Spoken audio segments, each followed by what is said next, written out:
Welcome to today's seminar on cybercrime and phishing. This presentation is brought to you as part of an awareness project by Global School of Tech Jurists. I am Misam Hussain, co-founder and vice president GSTJ, and I'll be taking you through some very important points about the cybercrime that we call phishing. So what is phishing? Phishing is the act of sending emails with bogus claims masquerading as a reliable source. What does this definition actually mean? It means that phishing is a scam done by criminals trying to fake or impersonate as a reliable source so that you, as a victim, as a customer, will reveal confidential information. Who is a reliable source?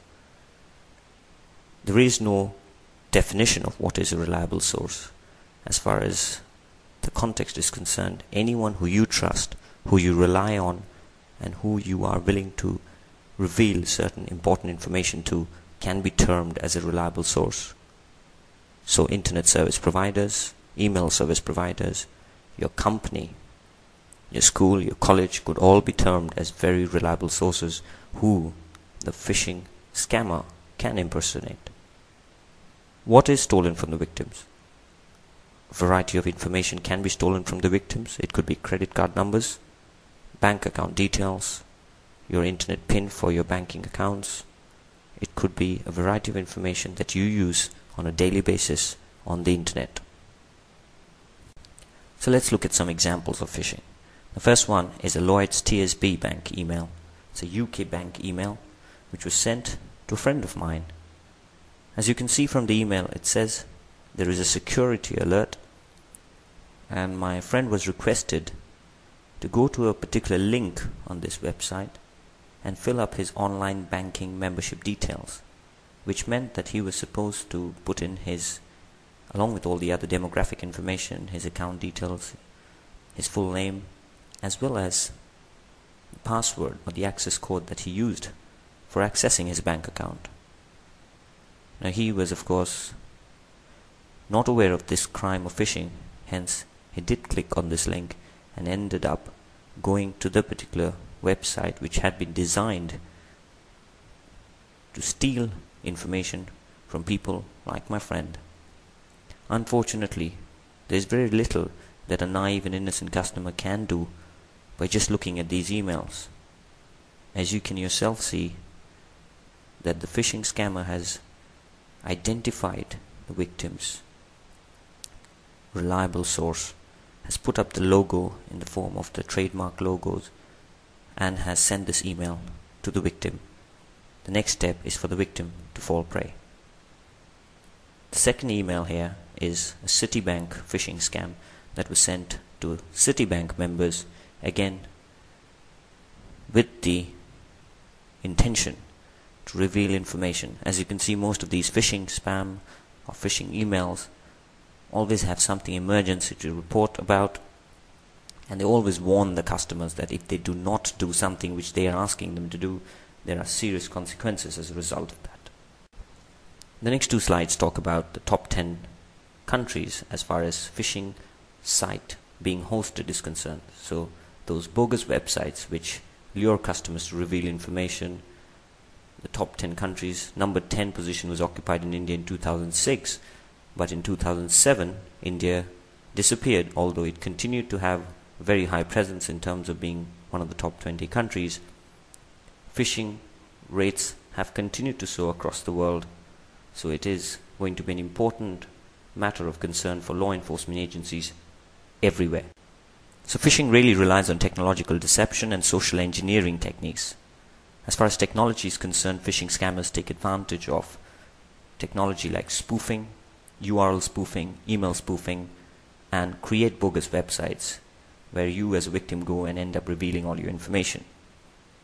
Social engineering comes in the form of the story that the phishing scammer tells you about your bank account being deactivated or your email account going through a technical glitch, which means you have to act fairly quickly and reveal the information so that the problem can be sorted.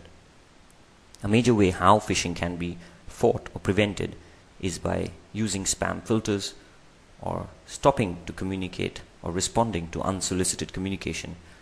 You have to remember that credible service providers very rarely communicate in this manner. So your financial information is always at stake here. Your credit card details, your bank account numbers, your access codes. As mentioned before, it's a good thing to use spam filters, but more importantly, be very cautious with emails that seek confidential data, even if it seems like it originates from a reliable source. You have to remember that spoofing technology can be used easily by scammers to impersonate trustworthy entities like your bank, your internet service provider, your company, or even any credible organization seeking confidential information from you. At the end of the day, it is your choice. If you do not want to give out information, a phishing scammer can never be successful in luring out or getting that information from you. One of the very important lessons that you get from today's seminar is that you should never click on these hyperlinks that are provided in the so-called emails from the reliable sources. If you don't click on the link, you will not go to the bogus website. If you don't go to the bogus website, there's a very rare chance that you're going to reveal any information. So if you're really tempted to find out if your bank needs information from you, go to the bank website directly. Type the URL for the homepage into the address bar of your browser and land up in your bank's website. If your bank has an SSL website, it's a secure website, you can always check the certificates to check the veracity or the integrity of the website that you are visiting. What you have to remember is that phishing scams prey on the naivety of users, i.e. your lack of awareness. If you are aware of such identity thefts, there's a good chance that you will be able to spot one of these phishing scams and not respond to the emails. You have to be cynical with regards to the contents of these emails. Just because an email that supposedly comes from your bank says that your bank account is going to be deactivated or your email account is going to be out of service for some time, or any such information, do not hit the panic button. First of all, find out from the credible service provider whether that actually is the case. So what should we look out for if you want to spot a phishing scam? Clue number 1 could be a sudden unsolicited email from a reliable source. If you get an email out of the blue from your bank or from your internet service provider about some sudden problem, that could be a big clue. Clue number 2 could be a generic salutation, i.e. a dear sir or a dear customer, instead of using your surname or your first name. These emails from scammers are usually riddled with lots of spelling mistakes, but not always. Issues in these emails require utmost urgency. Either you have to fill up a form, or you have to go to a website and put in your password. Phishing email almost have a link to the bogus website. It's very rare that a phishing email will come to you without a link to a particular website where you have to go and fill up the information. If you can take care of these information, there's a good chance that you have already